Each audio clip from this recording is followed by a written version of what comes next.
Hello, welcome back to FRAG-MENTAL. Thanks for joining me. I hope you're doing really well. 2025 has been an amazing year for fragrance releases, so I've picked out the 10 I think are the best.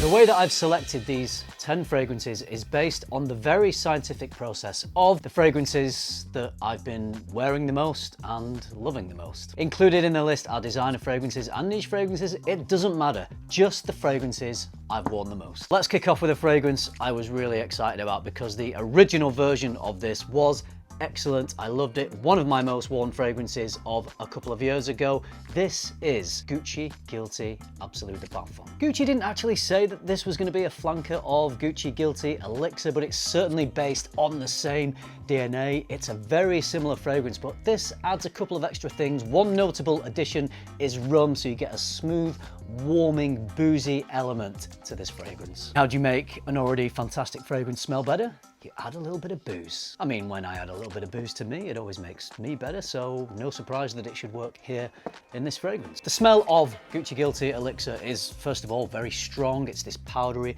white floral, slightly sweet, almondy sort of a scent, so you get that with this, but I would say this one is a little more complex, that rum adding some extra complexity. There's a bit more structure to it. It just takes Elixir into a new territory that I think is even better than the Elixir. If you liked the Elixir and you want an even better, boozier version, Absolute de Parfum, one of the best releases of the year.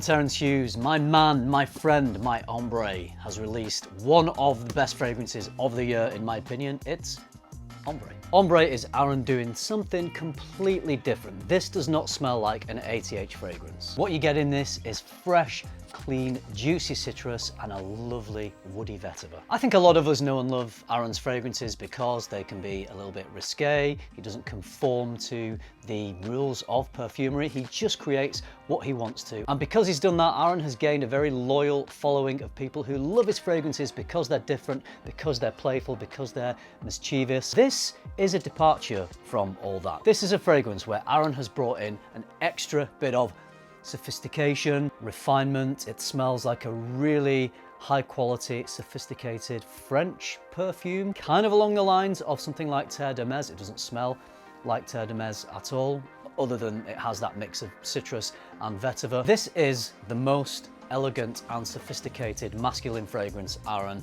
has ever created, and he's created it superbly. It's fresh, it's clean, it's masculine, and it is 100% organic. I love Aaron's commitment to that. He really wanted to get this Cosmos certified and achieve the 100% organic status, so that's great. And as great as that is, I'm sure many of you are probably not buying this fragrance because of that. You're gonna buy it because of how it smells, and this smells fantastic. One of my favorite releases of the year.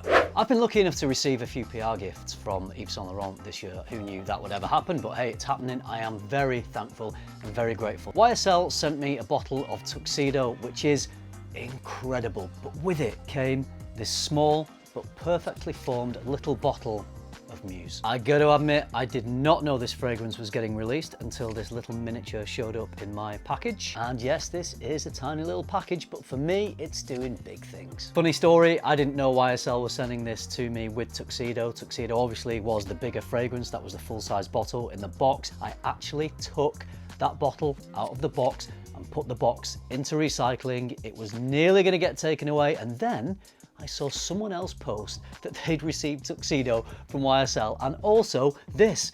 So I quickly ran back down to the recycling box, grabbed the PR box, and there, hiding and nestled deep in the padding, was this tiny little bottle. I am so glad I rescued this little guy because I'm in love. One of my favorite fragrances of all time is the sadly discontinued Dior Homme. Oh, it's got that creaminess, it's got the lipsticky iris. This smells along those lines. It reminds me of that, but this adds an inky note, so it gives the fragrance a little more structure, a little more attitude, and I love it for that. Creamy, sexy, lipsticky iris with added ink. Yes, please. One of the best of the year. I love Viktor&Rolf fragrances. They've got a fairly decent hit rate, although every now and then one trickles out that I'm not that impressed with. The night visions I didn't think were that great. I loved the infrareds, obviously Spicebomb Extreme and the original. Dark Leather promised much, but sadly underwhelmed me. This did not.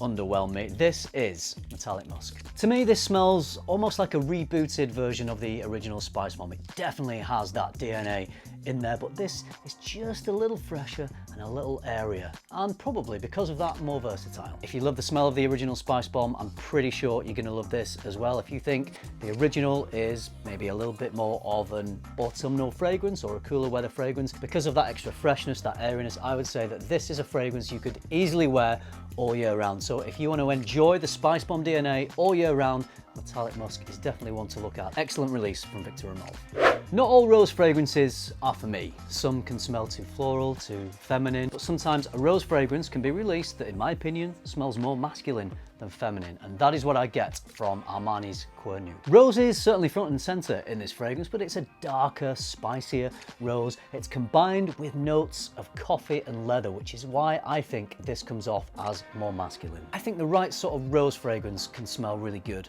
on a guy. It can smell masculine, but not overtly masculine, more of a softened, sort of sensual masculinity. The fact that the rose is combined with these stronger, robust notes of the coffee and the leather, giving the fragrance some backbone, really balances out the fragrance so well so that the rose doesn't run away with things. If you're a guy and you're interested in wearing a rose fragrance, definitely try and have a smell of this one, because it does smell beautifully masculine, it's impactful, it's got attitude. This is a strong fragrance. I had a few compliments when I was wearing this. This is, for me, one of the best of the year. Vanilla is a funny note. Sometimes when vanilla is listed in fragrances, it can be vanillin, it can be this kind of take on vanilla that's not really true natural vanilla, and it can smell just a little bit wishy-washy, perhaps a little bit too feminine. It is used in a lot of female fragrances, but this one is a very natural vanilla, and for me does not smell too feminine at all. From Atelier Des Ors, it's Novae Vanilla. This uses 3 different types of vanilla, and it smells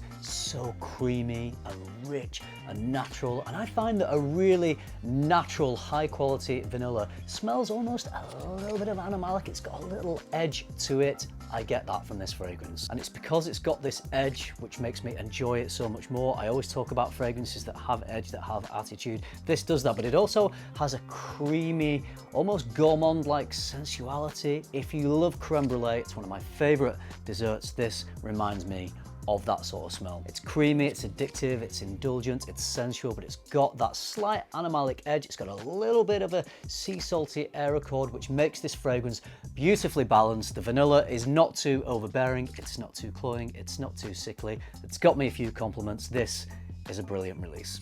How many versions of Acqua Di Gio have we had over the years? We've had a lot of versions of Acqua Di Gio over the years, but this one really impressed me, and I have loved wearing this. One of the best releases of the year. It's Acqua Di Gio Elixir. Yep, it is a little bit pricey because it's got that Elixir name. It must cost more to have Elixir written on a bottle, I guess. This is a more complex and more robust version of the original Acqua Di Gio. The notes that are making it more robust and complex and giving it a bit more backbone are violet leaf and leather. So violet leaf and leather is a common combination of notes, famously used in Dior's Fahrenheit to give you that leathery gasoline sort of smell. Take that accord, transpose it into that fresh Acqua Di Gio DNA, and you get a fragrance that does everything that the original does so well, but it adds some complexity. It makes it more wearable all year round. I think the original is great in the warmer temperatures, but this one I think works better all year round. It smells more masculine, it's got more attitude. For all those reasons, I have loved wearing this year. We're staying fresh now, we're going even fresher. This was a fragrance that really impressed me from Argos, Neptune's Trident. This became my signature scent of the summer. It is a gorgeous combination of citruses, tea and woods. Absolutely love wearing this through the summer. It's fresh, but it's got depth. It's strong, which is quite uncommon for a fragrance that is so fresh and clean smelling. It projects really nicely, I think, to get that balance of a fragrance that is fresh, but also strong and has a complexity is pretty tough, and they managed to do that with Neptune's Trident. This smells fantastic. I'm so glad that that tea note is front and center. It gives you this lemony, frosted iced tea sort of smell. Very refreshing, very invigorating. It is just the perfect sort of scent to wear in warm weather, and that's what I've done this year. This is great stuff from Argos.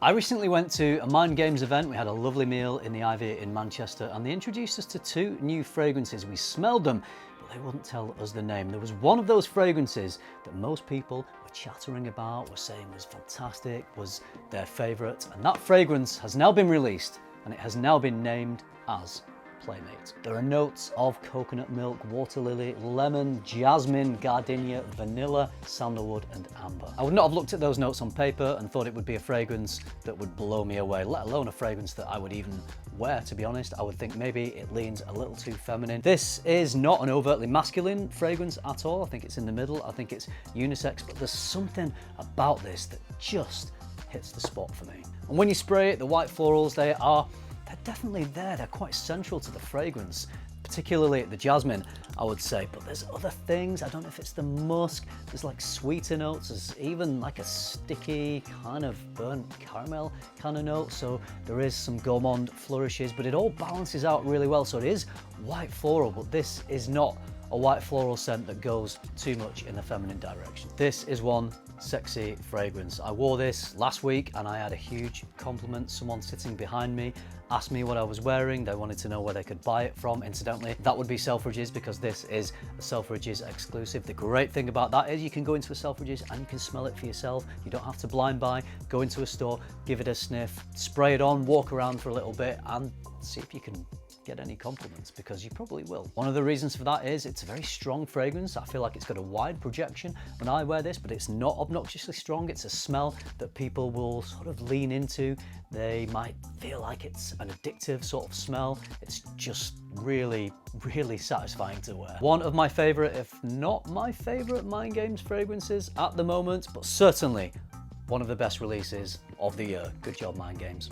We're finishing with what I think is probably my most worn fragrance of the year, and this is a fragrance that gets noticed. If you think Playmate is strong, this is Nuclear from Amouage Purpose 50. This is a Quentin Biche joint, and he's doing what he does so well. He's working with incense in what smells like a very raw and unfiltered way. I feel like Amouage have said to Quentin, you just go and do what you want with this fragrance. No limitations, just go do your thing. And this definitely smells like a no limits fragrance, so much so that it is so strong and could be a little bit obnoxious if you overspray it. It's that strong. The best way to wear this fragrance is 2 or 3 sprays, and that's going to be enough. And as long as you are careful not to overspray this, you'll probably like the smell, so it is tempting to overspray. You certainly need to pull back on that trigger. Experiment with 2 sprays, see how that goes. If you need a little bit more, try another spray the next time you wear it, but don't overspray it, because it might just be too strong even for you to wear, because the strength of this is just so nuclear. So be careful with this, but if you spray it just right, it is insanely good. This is Amouage firing on all cylinders, Quentin Biche firing on all cylinders, and one of the absolute best releases of 2025. Give it a sniff if you haven't already. Okay, there you go, the fragrances that have impressed me the most this year. You know, whenever I do these videos, I always finish filming them and then look at my shelves and realize I've made a glaring omission. So if there's anything that you think should have been in this list, or anything that has impressed you this year, 2025, then do drop that down in the comments. And if I have forgotten anything, I'm sorry about that. And there may be fragrances that over the year I've raved about and I've made content about how much I love them. That doesn't mean to say I don't still love those fragrances. There are many incredible fragrances that I haven't been able to put in this top 10 video. I could maybe have done a top 20 and included still fragrances that I probably love almost as much as the ones I put here. So it was really hard actually to whittle them down to just 10, because as I said, I think this year has been a fantastic year for fragrance releases. I hope you liked this video. If you did, you know what to do. Give it a like, subscribe if you haven't already, and if you do all that, I'll see you in the next one. Thanks for watching. Bye.